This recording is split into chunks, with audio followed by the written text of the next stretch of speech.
Hallo zusammen, freut mich natürlich, euch wieder bei unserem Podcast dabei zu haben. Hello everyone, I'm happy to have you back with us on our podcast. Okay, well, that went well after a couple of failed tries. Welcome everybody, and we're going to talk more about this little experiment afterwards. Welcome to Slator Pod. Hi from me, from Florian. Hi, Florian, Esther here. Great. So again, got a lot to talk about today, including that little experiment we just ran. But first, we're going to talk about our ranking. We briefly spoke about it a couple of podcasts ago. We call it the Slator Language Service Provider Index. We're going to release it next week, and we have a fair amount of results out already. So this is a ranking of the biggest language services translation companies by revenue, and you're going to give us a bit of a heads up on that. Then we're going to talk a bit about the game localization company Keywords, which gave us an indication this week or last week about why they acquired a machine translation company.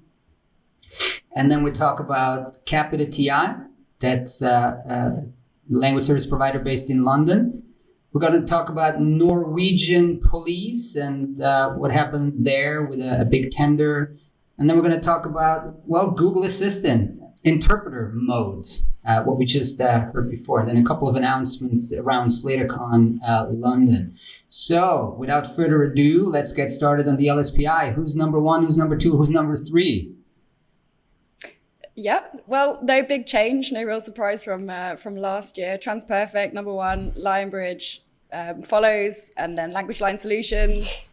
And in the rest of the top 10, we have SDL, RWS, Keywords Studios, which I know we have a couple of comments about them, and followed by We Localize, SDI Media, Star Group, and one new entrant to the top 10, which is IUNO Media Group. So IUNO has made it into the top 10 for the first time, primarily through the acquisition of BTI Studios in 2019. So they ousted Amplexor, who was in the top 10, just kind of pipped them into that top 10 position for 2019. So yeah, no real change. This is how it looks at the top.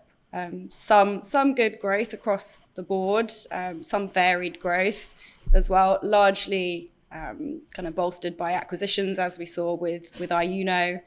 Also, obviously, TransPerfect growing somewhat through acquisitions and somewhat organically. Okay, interesting. So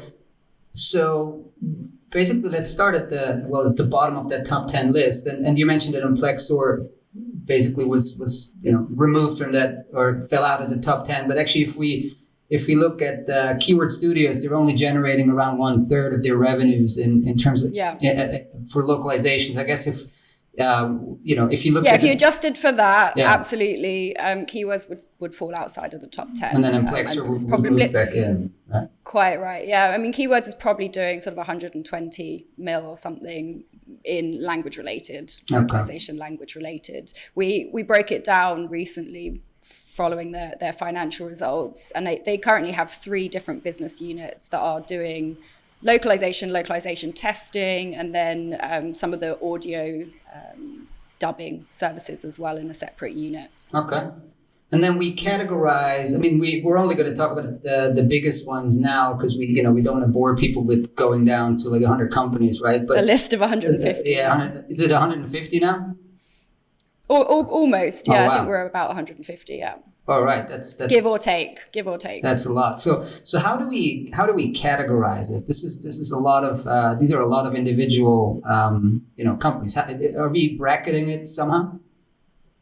Yeah, absolutely. I mean, I think there are obviously a lot of companies already on our radar and people who have provided the revenues. However, I mean, we know that the industry is hugely fragmented. And doing a reliable ranking down to 150, really, you're going to be talking about players who are in the region of sort of $1 million in revenue per year. We categorize them based on a few different criteria, but largely based on the revenues that they're generating. At the top, we identify 5 super agencies. So this is firstly based on revenues, people who are over 200 million in annual revenues, but also depending on the business model. So these are really the full service, follow the sun, full service agencies. So by that definition, language line solutions would not really qualify, although they are there in terms of the revenues. They predominantly focus on interpreting services. So we've got the top 5 who are within the super agency category. And then we have below that, and including language line solutions and keywords, you would have the leaders. And this really is everybody down to about 25 million in revenues. And that currently I think takes you down to about 40, top 40 or so. Okay. And combined, so super agencies and leaders combined account for, I think, about 25% of the market is what we're looking at the moment. And then below that 25 million mark, you have a huge number of companies. But again, we would kind of cut it off in our segmentation at about 8 million. So between 8 million and 25 million, you have the challenger companies. And below this, we would sort of see them as a bit more boutique style LSPs. Good. So really across the board, you have different business models that prevail. With that, you have different challenges and also, different markets, different customers potentially. Once you're talking about sort of 3-4 million type businesses, they're not serving the same customer base. No. And different growth rates. So it's really a way of looking at the market and looking at trends that are happening in different segments. So we got the super agencies, the leaders, the challengers, and new this year we got the boutique as well, right? Yes. And we encouraged people to participate, and I think we got quite an overwhelming response. So I'm really looking forward to Absolutely. publishing this around next week. Is that right?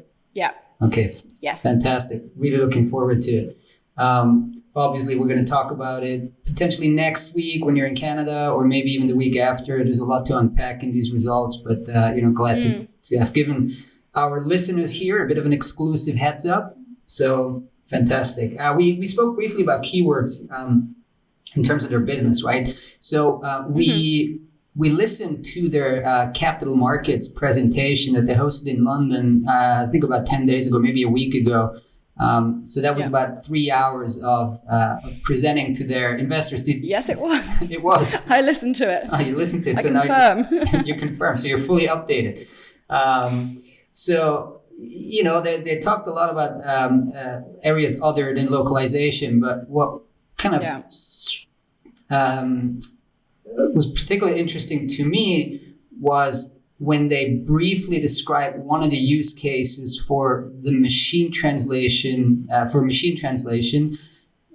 which is player support. And we all remember that Keywords acquired Irish machine translation player Canton MT, for maybe, 2 months ago? I don't remember. Yeah, in December. Yeah, in December. So, I was kind of scratching my head at the time. I'm like, okay, game localization, it doesn't strike you as the main use case for machine translation, right? It's probably one of the verticals that's, that's probably the least lends itself to machine translation, or at least hasn't adopted it wholeheartedly so far. But what they talked about in their capital markets presentation was that they're looking to use this in their player support business, right? So that's what exactly? Well, it's almost like customer service, right? I mean, you're interacting with the players. So the players have questions, you want to support them, and obviously players, sit around the world. So it's a bit of speculation on my part, but it would strike me as almost an unbobble type of use case, right? Where you have live interactions with players or / customers, and that's where you're using this technology. So I think so it's a user generated content. Yeah, it's probably like live chat even, right? Where you're typing and somebody then supports you back, or they're submitting questions, and you don't need customer support people or player support people that are based in all of these different geographies, but you have a kind of a machine translation layer in between. So to me that was an interesting point and explains a little bit more why they went for Canton MT. And, since they're very transparent keywords, that is, I think we're going to learn more about this going forward. Just wanted to give a heads up. The full analysis is available to our pro subscribers. So, head over to that article. Staying in the UK, Capita TI is up for sale, as we learned this week. Yeah. Yes, we did. Yeah. So this is coming out of a few different newspaper reports in the UK. So Capita TI, Translation and Interpreting, is the translation and interpreting services business that belongs to Capita PLC. Mm-hmm. So Capita PLC being a huge, I think $5 billion company, which is predominantly kind of an outsourcing business, has lots of different business lines, and really the core would focus on some IT, some government, network, a whole bunch of stuff. But really they've been a massive kind of government contractor for many years. The translation and interpreting division is now up for sale, along with 8 other businesses that collectively make up Capita's specialized services division. Mm-hmm. So these are a collection of 9 different businesses that are mainly operated as standalone businesses, so each quite individual. So they would include things, I think there's also mortgages in there, there's insurance, there's travel and events, and they have the collective price tag of £200 million plus, I think is what they're hoping for, although Capita has said that they may consider individualizing those sales. Yeah, so, I mean, who would buy? Well, I don't know, but I mean, who would buy all of this together in one deal? Seems a bit kind of eclectic, a little bit random. It's hard to, it's hard to imagine that somebody who is looking for translation and interpreting business of around sort of $20 million, I think is the estimated amount of revenue coming from translation and interpreting. Lumped in with mortgages, travel and events, and a few other things, seemingly random businesses, I'm not sure. So it might be that they do have to splice it off as individual businesses.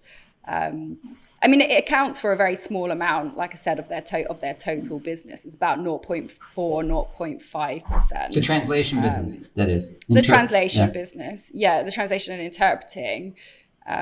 Do they have a lot of interpreting still? Do we know this? Because they had this huge Ministry of Justice contract, which they exited and were probably celebrating while they were exiting it, because it was tricky and difficult, and they got bad press for it. So now do they have a lot of interpreting, or is it mostly kind of B2B translation? Do you know what?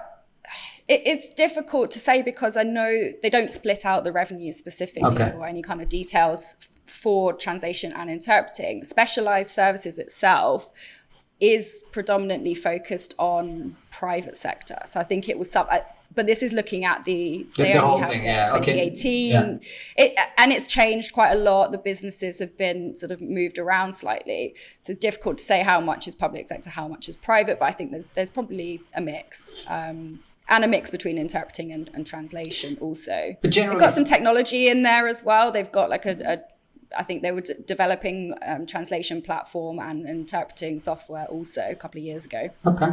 No, I mean, I'm writing in the newsletter today as well. I think it's actually quite an attractive business for potential buyers to buy. I mean, the TI, the translation interpreting business, it's $20 million plus. It's got a 10% profit margin. If, the 2017 results are anything to go by, because we don't have any more recent results, that's a solid business that is kind of in the roster of many of these private equity firms that are looking to buy a platform for expansion, or also some of the bigger LSPs that are looking to bolt on businesses that are profitable in the space. So I think that they're probably going to find a buyer for this relatively quickly. I'd be surprised if this was one of those LSPs that's out for sale forever. I mean, I doubt. I think they're gonna. And since the parent company is has strategically decided to sell this, I think they're gonna eventually get a deal. So. Yeah, I mean, they're looking for a sale before mid-year. That's ambitious. That is ambitious. It's what they're targeting. So I'm sure there's pitch books or confidential information memorandums being circulated already. That's also why they didn't want to comment. I think we reached out to Capita TI, and they didn't want to provide a so-called on-the-record comment. Cool. So staying with the interpreting side of this, in Norway, another so-called framework contract is being tendered out. Not quite as large as those, $50, $100 million contracts in Denmark or the UK, but I think it's in the $10 to $20 million bracket. And it's got an interesting backstory. There were complaints that the Norwegian police was outsourcing kind of bits and pieces without official RFPs, right? And more in a kind of, private capacity. Hey, you're taking this particular contract, you're this. And so there's a government watchdog, a procurement watchdog that actually fined the police. So that's quite special. And then It seems like the police went back and said, all right, let's package all of this and tender this out. And apparently some of the providers have been talking to that particular, authority for a long time and kind of encouraged them to do that. And now they're doing it, as we've spoken a couple of times in the past already. They should probably learn from the UK and the Denmark examples so as to not screw this up, because it's the same thing. They're moving from an interpreter list approach where like each individual police station maybe has like a list of approved interpreters to something much more corporate where they're assembling it all into one. So let's see how that goes. Again, it's not as big as the ones in Denmark or Sweden, but still. All right, and another interesting topic that we came across this week, or actually have been coming across for a while now in our service we call Slator Sweep, is the Google Assistant Interpreter. But before we go into that, let me just say a few words about Sweep so people who are not subscribers understand what it is. So basically, it's a daily service where we share like our research spillover, for lack of a better word. So we're looking at everything every day in terms of what possible stories are there to share with our readers.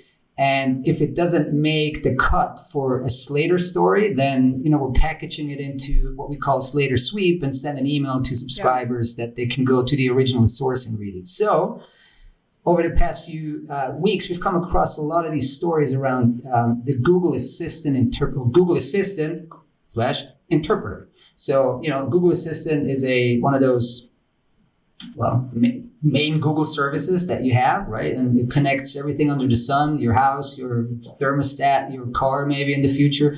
And it has an interpreter function, voice to, you speak and it voice to voice, as it were. Let's not try to figure out what's the underlying technology there.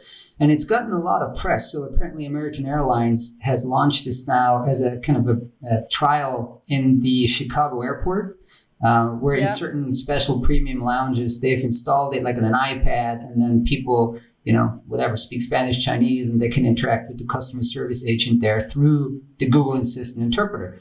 Then there was another story this week that the Texas airport in a small town where people kind of go on the Route 66, Route 66, they apparently land in a particular spot. And so they're also rolling this out also on an iPad. And they're saying like, this makes tourists much more feel welcome, much more appreciated, etc. So the bigger picture here is really that this seems to be much more of a B2B approach now. So Google is partnering with larger organizations, of airlines and probably a lot of future maybe hotel chains going in the future. So it's not just like somebody picks up the app and uses it in a consumer sense, but it's kind of a B2B. It's an enterprise solution. And, as this is getting rolled out, it'll make people feel much more comfortable interacting with this particular service, but also generally with machine translation, right? I mean, this is going to feed into the public's perception of what this technology can do. And, in the medium to long term, it'll also impact, the business sector, in my view, just from a perception point of view, right? So I tested it out. I haven't used this particular mode before, but when we started the podcast, it kind of worked quite well. So let's give So we it. were trying to play around with trying to play around with it a little bit before. Yeah, let's try to play it around. I'm gonna try to use some like hotel lingo or airport stuff just to see how it works. Right? Sure. What Do a language live should I test. interpret to? Okay, let me get the settings. Sorry. So you're going to do German into English? I'm gonna do Is that the German idea? into English. Yes. Okay. Okay, German. Let's see. Let's start. Okay, dann machen wir mal Deutsch ins Englische. Okay, then let's do German into English. Ich habe meinen Flug verpasst und möchte gerne ein neues Ticket kaufen. I missed my flight and would like to buy a new ticket. Aha. Das hat ziemlich gut geklappt. It worked out pretty well. Danach möchte ich noch mein Hotelzimmer umbuchen. Then I would like to rebook my hotel room. Soweit so Okay, gut. so So far, so good. Okay, dann beenden wir dieses Experiment und fahren mit dem Podcast weiter. Okay, then we end this experiment and continue with the Quad podcast. what?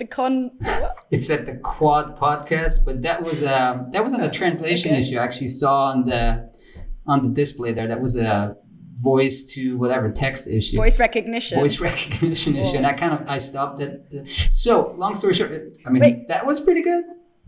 Okay, but hang on, I have a question. Yeah. So in this situation, you're the customer and I would be the hotel person. So I then also have to speak back into the same iPad or the same... Yes. So I have my own iPad and I'm doing... No, English to- you'd be using the same iPad, so it's, I guess. Yeah, but so then we have to do bi-directional, right? You're right. Yes, then we'd have to do bi-directional, so you probably have your own. Yes. Yeah. Or maybe it's for And I just have to know what language. You're right. I'd have to It's specifically probably know what more language. for a you're using. one-way conversation, right? So somebody understands it.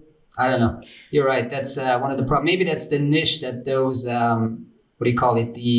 Those translation gadgets are trying to occupy. Maybe Yeah. some of those complications. Because I was wondering actually when I was preparing for this, like, isn't this going to kill all those like standalone translation gadgets that we've been talking about for a while? Because like, why on earth would you have a standalone gadget when you have everything on for free on your phone, iPhone, right? Yeah.